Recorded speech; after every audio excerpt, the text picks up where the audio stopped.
Alors bonjour et bienvenue dans cette nouvelle vidéo. Ce qu'on va voir aujourd'hui, c'est le Bitcoin. Est-ce que c'est l'opportunité du siècle ou tout simplement le miroir aux alouettes? A tout de suite.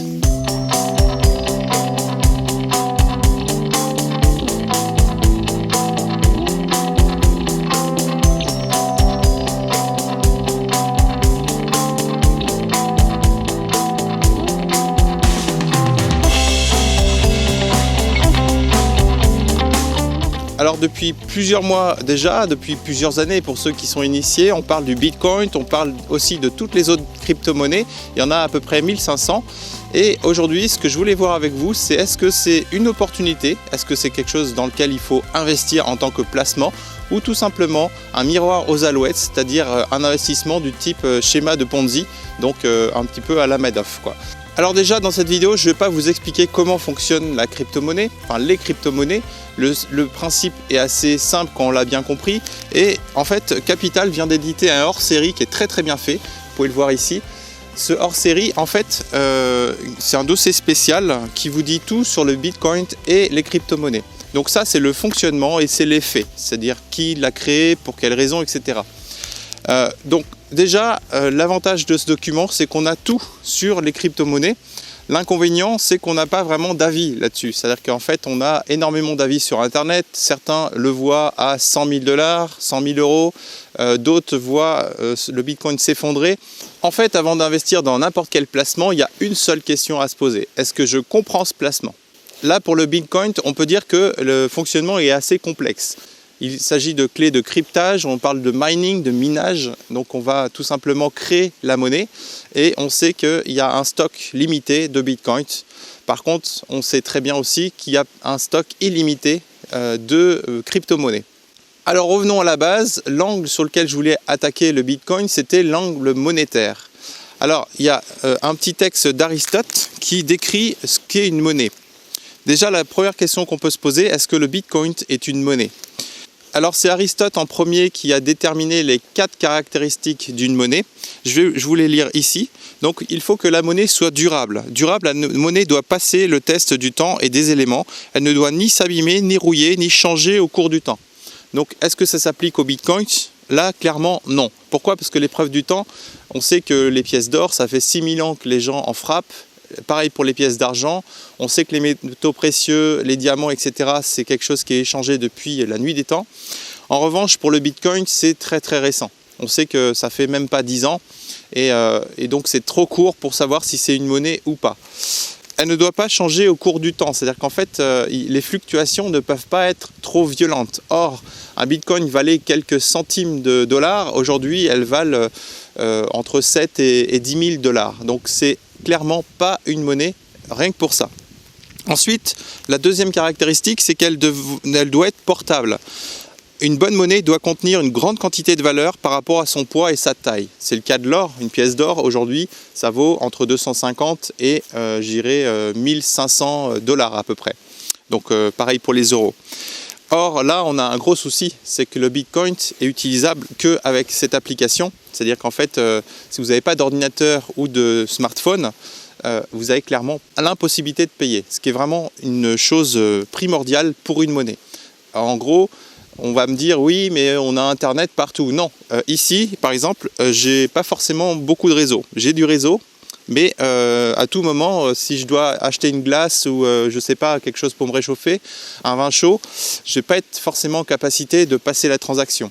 Donc la portabilité du Bitcoin est clairement pas très bonne. Maintenant, si vous allez carrément au milieu de l'Afrique ou vous allez au milieu de l'Amérique du Sud ou carrément en Alaska, là clairement, une pièce d'or, ça va être assez simple, je dirais, à échanger contre la nourriture, contre ce que vous voulez. Par contre, pour le Bitcoin, ça risque d'être très compromis.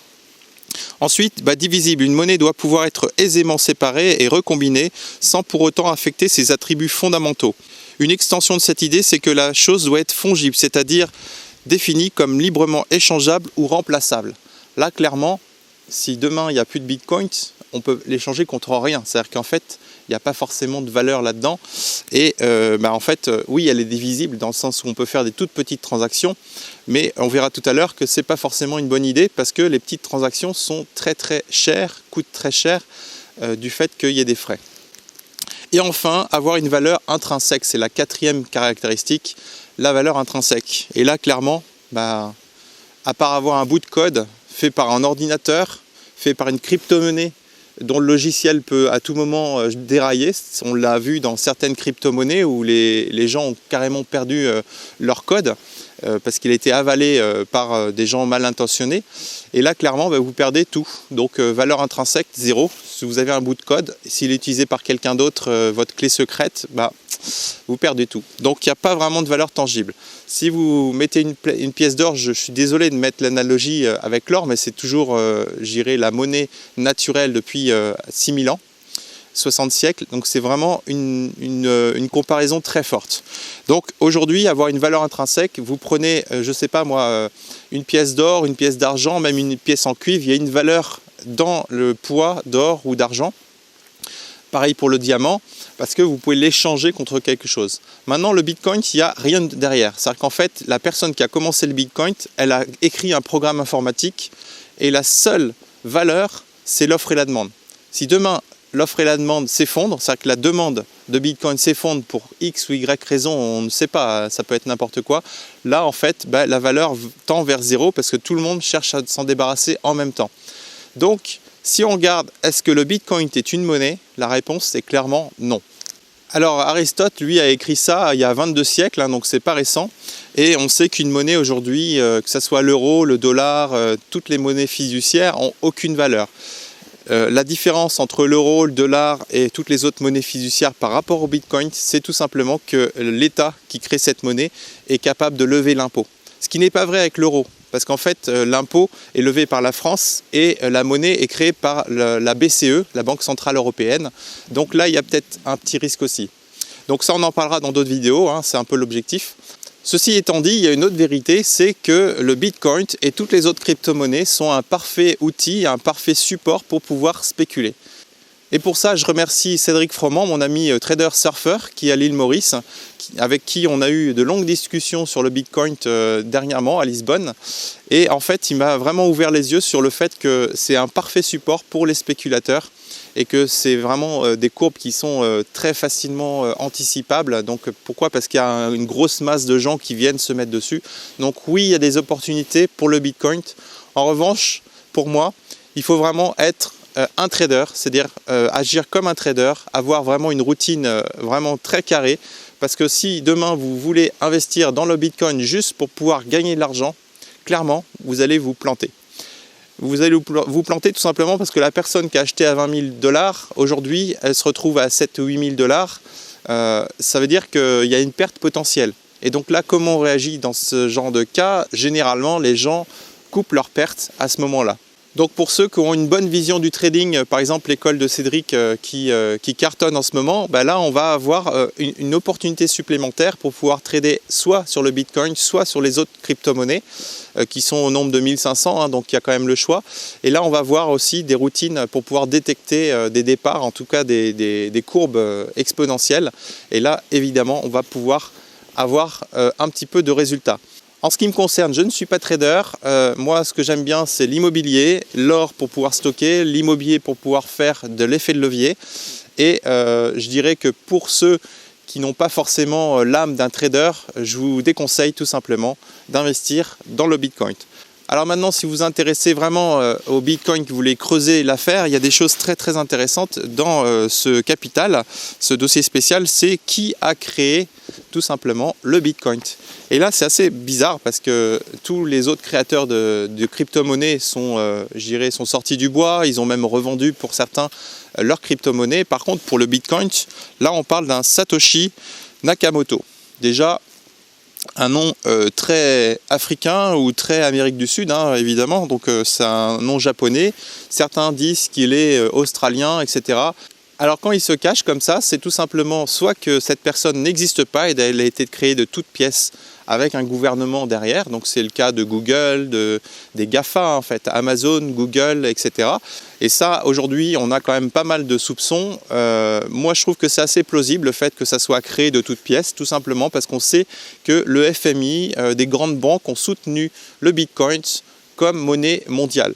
Et on sait que tous ces organismes, le FMI, la Banque des règlements internationaux, la Banque mondiale, etc., cherchent à mettre en place une monnaie mondiale. Donc c'était les droits de tirage spéciaux, les fameux DTS. Mais finalement, le Bitcoin peut leur sauver la mise, tout simplement pour pouvoir remplacer le dollar, l'euro, etc. Donc ça, c'est très plausible. Et surtout, on a vu quand même pas mal de grandes banques soutenir le Bitcoin en disant oui, c'est bientôt la monnaie mondiale, alors que c'est pas du tout, en théorie, leur intérêt de laisser partir une monnaie comme ça, alors qu'ils ont le contrôle sur la Fed, sur la BCE et sur toutes ces monnaies fiduciaires.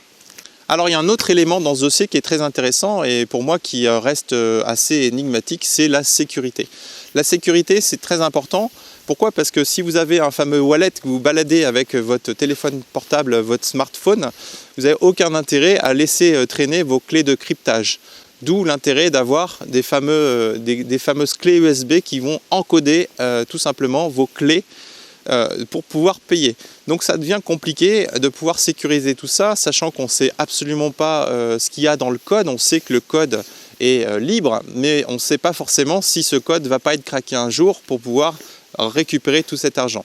Donc moi aujourd'hui, si on regarde le côté trading comme on a vu, oui c'est une opportunité. Si on regarde le côté long terme, stockage et sortir du système financier, là clairement non, parce qu'on sait intuitivement que les crypto-monnaies ont été mises en place au départ par des états profonds, ça c'est une certitude. Et clairement, on n'aurait jamais laissé partir le Bitcoin ou toutes les autres crypto-monnaies comme ça dans la nature sans avoir de réglementation, etc. Et bizarrement, on s'en rend compte parce que la Russie et la Chine commencent à limiter son utilisation. Et clairement, ce n'est pas une monnaie anonyme parce qu'il est possible avec votre clé de savoir exactement ce que vous avez acheté, quand vous l'avez acheté, avec qui vous avez fait la transaction. Et ça, clairement, ce n'est pas une bonne nouvelle pour une monnaie libre. Voilà. Donc, si on résume un petit peu le Bitcoin, c'est une belle aventure technologique, oui, un petit peu comme la bulle Internet, c'est-à-dire qu'en fait, il y a des choses qui vont en ressortir de ça. Mais pour moi, ce n'est pas forcément très utile en tant que monnaie. On l'a vu au tout début de cette vidéo. En tant que monnaie, ce n'est pas forcément l'idéal. Par contre, là où c'est utile, c'est dans certains pays où on n'a pas de droit du sol, c'est-à-dire qu'en fait, on n'a pas de notaire, de système de notariat. Là, on va pouvoir encrypter des transactions qui ont été faites sur des terres. Par exemple, vous achetez cette forêt ici, et là, en fait, vous allez tout simplement avoir la preuve que cette forêt vous appartient. Vous l'avez achetée tant à telle personne, à telle date. Et donc là, l'encryptage va être une bonne solution. En revanche, si maintenant on veut l'utiliser comme monnaie, on l'a vu, ce n'était pas forcément durable, ce n'était pas portable, c'était difficilement fongible. Et en fait, on se rend compte qu'il n'y a aucune valeur intrinsèque, à part la valeur des ordinateurs qui sont je ne sais où, en Islande ou dans les pays froids, pour pouvoir tout simplement que l'opération soit rentable. Maintenant, on se rend compte qu'en tant que transaction, ce n'est pas du tout ça. C'est-à-dire qu'en fait, si tout le monde utilisait demain le Bitcoin, on se rendrait compte que les serveurs seraient saturés. Il faudrait parfois plusieurs semaines pour que les crypto-monnaies soient validées. Et surtout, au bout d'un moment, on se rend compte que les serveurs, en tout cas les fermes de minage, vont être de moins en moins rentables, ce qui veut dire qu'elles vont arrêter. Si elles arrêtent, ça veut dire qu'elles vont arrêter aussi de valider les transactions. Et comme on aura un nombre de transactions très important, il faudra de la puissance de calcul et à ce moment-là, la monnaie va naturellement s'effondrer. Donc, pour moi, le Bitcoin, c'est une belle aventure, c'est quelque chose d'intéressant. C'est intéressant d'en avoir quelques-uns pour voir comment ça marche. Éventuellement, si vous connaissez très bien le trading et que vous êtes capable de pouvoir anticiper les accès de fièvre et les chutes du Bitcoin, à ce moment-là, vous êtes capable aussi de pouvoir sortir à temps. Maintenant, moi je suis un petit peu un vieux de la vieille, j'aime bien les choses tangibles, je suis assez terre à terre. Et demain, si vous voulez stocker de la valeur sur le très long terme, il n'y a qu'une seule solution, une seule. C'est de stocker de l'or et de l'argent, parce que ça, on sait que ça sera là. Si demain, vous vendez votre maison à 200 ou 300 000 euros pour pouvoir acheter des bitcoins, je pense que vous allez avoir de mauvaises surprises. Si demain vous vendez votre maison pour acheter de l'or, vous le stockez dans un jardin ou dans un coffre quelque part, là vous aurez quasiment aucune mauvaise surprise, tout simplement parce que l'or a traversé le temps. L'or, ça fait 6000 ans qu'on l'utilise tous les jours. Que vous alliez en Papouasie-Nouvelle-Guinée, en Australie, en Amérique du Sud, en Amérique du Nord, vous allez en Europe, n'importe où, dans n'importe quel pays, ou en Afrique, vous avez une pièce d'or, vous pouvez la vendre n'importe où, dans n'importe quelle ville, et l'échanger contre la monnaie locale. Donc les euros, les dollars, toutes les monnaies fiduciaires, on oublie. Le Bitcoin, on le fait juste pour s'amuser, je dirais, en tant que trader.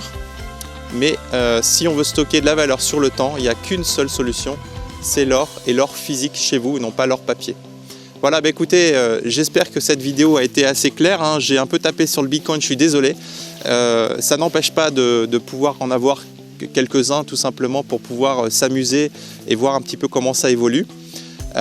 Comme je vous l'ai dit, hein, si vous êtes trader professionnel, il n'y a pas de souci, hein. Je pense que c'est un très bon support. Le Bitcoin et tous les autres crypto-monnaies, évidemment. Maintenant, si vous voulez faire un coup, hein, je vous déconseille tout simplement d'aller sur le Bitcoin parce que cette bulle va se dégonfler, même si demain, elle peut monter jusqu'à 100 000 $. C'est possible, moi j'y crois pas. Maintenant, je peux me tromper. Et voilà, aujourd'hui, on sait que si vous allez vers l'or, vous n'aurez aucune mauvaise surprise sur le long terme. Voilà, c'est tout pour aujourd'hui. J'espère que vous avez apprécié cette vidéo. Si vous avez apprécié, n'hésitez pas à la partager, hein, juste en dessous. Et n'hésitez pas non plus à nous suivre sur Facebook et Instagram.